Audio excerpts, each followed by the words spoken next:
जय हिंद साथियों, नमस्कार। कैसे हैं आप सभी? स्वागत है आपका अपने परिवार में। आज हम बात करने जा रहे हैं राजस्थान पुलिस जो नई भर्ती आने वाली है उसके ऊपर कि पहले हमारे एक जो अधिकारी हैं वो तिघरा गए थे मध्य प्रदेश, जहां पर उन्होंने कहा था कि 1000 टेलीकॉम के हम पदों की बात करेंगे। उससे पहले एडीजी साहब जो थे या डीजी साहब थे जिन्होंने कहा था कि हम सीएम साहब से जो है 5000 प्लस पदों पर हम जो है भर्ती की मांग करते हैं, और उसको फिर गृह मंत्रालय को है जो भेजा भी गया। उसके बाद हमारे पास आज एक और न्यूज आई जिसको आपने देखा होगा, अगर नहीं देखा तो जो भी राजस्थान पुलिस की तैयारी करने चाहते हैं या जो वर्दी के दीवाने हैं, जिनका सपना है राजस्थान पुलिस, जो 12वीं पास विद्यार्थी हैं, जो भी 12वीं पास किए हुए हैं वह या स्नातक भी कर चुके हैं, लेकिन या तो 12वीं पास के बाद आपका काम बन जाएगा और आपकी आयु अगर 18 साल हो चुकी है तो बस आपको ये टेलीग्राम चैनल ज्वाइन करना है, या फिर आप अपने बड़े भाई पापा मम्मी के साथ आकर ऑफलाइन भी आकर हमसे पूछ सकते हैं कि इसमें कैसे लगा जाएगा, कितना टाइम लगेगा। एक नौकरी मैं आपको जरूर दिला दूंगा, चाहे वो ग्राम विकास अधिकारी की हो चाहे राजस्थान पुलिस की हो। पुलिस बल में कमी को लेकर एडीजी ने बताया कि कोटा शहर में स्थिति अपेक्षाकृत बेहतर है, क्योंकि राजस्थान में सबसे ज्यादा अच्छी पुलिस जो बताई गई वो इस बार कोटा की बताई गई, क्योंकि आप जानते हैं कोटा सिग्नल फ्री जिला है, जहां पर कोई भी सिग्नल नहीं और यातायात भी बाधित नहीं होता है। नयापुरा थाने का उदाहरण देते हुए उन्होंने कहा कि वहां निर्धारित संख्या के अनुसार पर्याप्त स्टाफ मौजूद है। उन्होंने बताया कि प्रदेश में पुलिस बल को मजबूत करने के लिए लगातार भर्तियां की जा रही है, लगातार भर्तियां हो रही है। पिछले वर्ष 10,000 और इस वर्ष भी, आप बस इस लाइन को देखिए, 10,000 पुलिस कर्मियों की भर्ती प्रक्रिया जारी है, जिससे आने वाले समय में व्यवस्था और सुदृढ़ होगी। अब 10,000 उन्होंने कहा है कि और सुदृढ़ होगी, तो इस 10,000 में हम ये भी मान सकते हैं कि 1,000 जो है सब इंस्पेक्टर, वो भी तो पुलिस के अंदर ही आते हैं, वो अलग से थोड़ी ना है कोई, उनको भी जोड़ लेंगे वो। ठीक है, तो ये मान लो कि हमारे पास जो 5500 तो बात चल ही रही है, अगर इसमें और भी बढ़ा दें तो 1000-2000 और बढ़ा सकते हैं, ये हो सकता है, क्योंकि अधिकारी अपनी मांग रखते हैं, बाकी स्वीकृत तो वहीं से होने वाली है।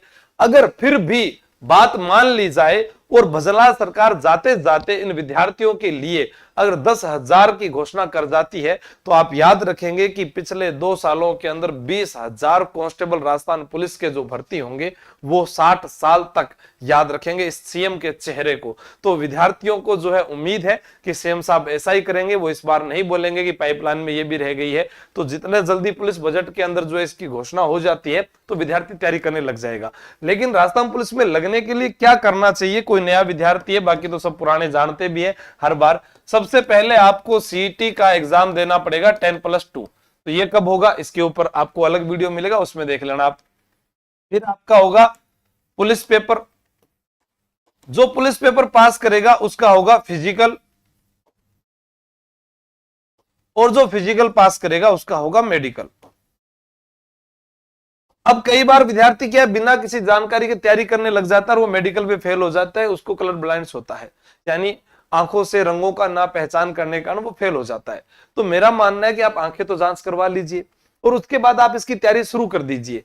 राजस्थान में जो भी एक्स आर्मी मैन मेरी बात सुन रहे हैं, कोई भी विधवा कोटे से है, तलाकशुदा कोटे से है, स्पोर्ट्स कोटे से है, जिनके पास होमगार्ड का सर्टिफिकेट है, एनसीसी का सर्टिफिकेट है, सरदार पटेल यूनिवर्सिटी से डिप्लोमा कर रखा है, इतने विद्यार्थी जहां से भी आवाज सुन रहे हैं, वो अगर मेरे आंखों के सामने आ जाए तो हम पिछले जो विजय बैच का जो रिजल्ट था वैसा ही रिजल्ट आपको देने की कोशिश करेंगे। या फिर आप ऑनलाइन भी पढ़ना चाहें तो आप ऑनलाइन तैयारी कर लो ऐप के ऊपर। हमारे 2 पुलिस के बैच चल रहे हैं, एक वो बैच है जो सीटी प्लस पुलिस है, ठीक है, और एक है सिंघम बैच है जिसके अंदर आपको ये बुक मिलेगी। अगर आप ये एक बुक भी पढ़ लेते हैं तो भी आप पुलिस में लग जाएंगे, लेकिन उससे पहले सीईटी पास करना जरूरी होगा। फिर भी किसी विद्यार्थी को लगता है कि मैं ऑफलाइन पढ़ना चाहता हूं, तो ऑफलाइन जो आना चाहे वही मुझे केवल इस पर मैसेज करें, इस नंबर पर, क्योंकि हमारा सेंटर जो है ऑफलाइन में वो जयपुर है, जयपुर गुजर की थड़ी है, आप सभी लोग जानते हैं, वहां पर अपना कोचिंग सेंटर। और एक है रिद्धि सिद्धि चौराहा मंगल विहार, रिद्धि सिद्धि चौराहा मंगल विहार।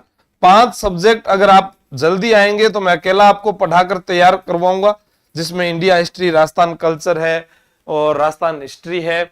इसके अलावा योजनाएं हैं, करंट अफेयर्स है, वर्ल्ड ज्योग्राफी है, ये सारे मैं आपको करवाऊंगा अगर आप मेरे को 6 महीने देते हैं तो। और अगर आप सोचते हैं कि सीईटी पास करके चले जाएंगे या फिर हम सीईटी के लिए ही जाएं, तो फिर वो देख लीजिए, जैसा आपने हर परीक्षा के लिए 1 साल दिया, उनसे आपको डिग्रियां मिली, आप मुझे 6 महीने दीजिएगा, आपको नौकरी मिलेगी। चाहे वो आप ऑनलाइन घर बैठे एक बार कोर्स खरीद कर देख लीजिए, आपके पास वो बुक आ जाती है, उनको पढ़कर देख लीजिए। किसी को लगता है कि मुझे फिर भी समझ में नहीं आ रहा, तो वो मेरे पास आ जाइएगा, आपकी ऑनलाइन वाली फीस जो माफ कर दूंगा। और उसके अलावा भी आपके कोई सवाल हो, कोई डाउट हो, तो आप मुझे पूछ सकते हैं। बस आपकी 12वीं पास होनी चाहिए, सीईटी का एग्जाम आपको देना है, 18 साल आयु, और आप स्वस्थ होने चाहिए। कई विद्यार्थी कहते हैं सर मेरा ऑपरेशन हो रखा था, मुझे चोट लग गई, किसी को थोड़ा सा नाखून टेढ़ा हो गया, किसी छोटी सी उंगली थोड़ी सी कटी हुई है, ऐसी कोई भी प्रॉब्लम है तो आप आकर मुझे बता सकते हैं, आपका चयन हो जाएगा। बाकी शारीरिक मापदंडता के लिए आप जो अलग से एक वीडियो बनाया हुआ है जिसमें आप लिख सकते हैं कि पुलिस में मेडिकल या जो है फिजिकल कैसे होता है, भाई आशु सर आप डालेंगे तो उसकी पूरी जानकारी आपके पास आ जाएगी। आपके छोटे भाई बहनों को आप बता सकते हैं। पहली नौकरी आपको अगर 18 से 22 साल की उम्र में मिल जाती है तो उसके बाद आप आगे आरपीएससी, यूपीएससी कोई भी एग्जाम दे सकते हैं, नौकरी को 1 साल के लिए होल्ड कर सकते हैं। आप घर वालों को आश्वासन दिला सकते हैं, आपके पास में खुद के पैसों से पढ़ने के लिए किताबें हो सकती है। बाकी आपको सोचना है कि उम्र के इस दौर के अंदर हम 27-28 साल के हो जाएं और ये भी अगर हाथ से निकल जाए तो वो फिर आपकी मर्जी है। बहुत सारे ऐसे भी साथी घूम रहे हैं, लेकिन वो भी कमजोर नहीं है, कहीं ना कहीं उनका भी चयन होगा। जय हिंद, जय भारत, बेस्ट ऑफ लक।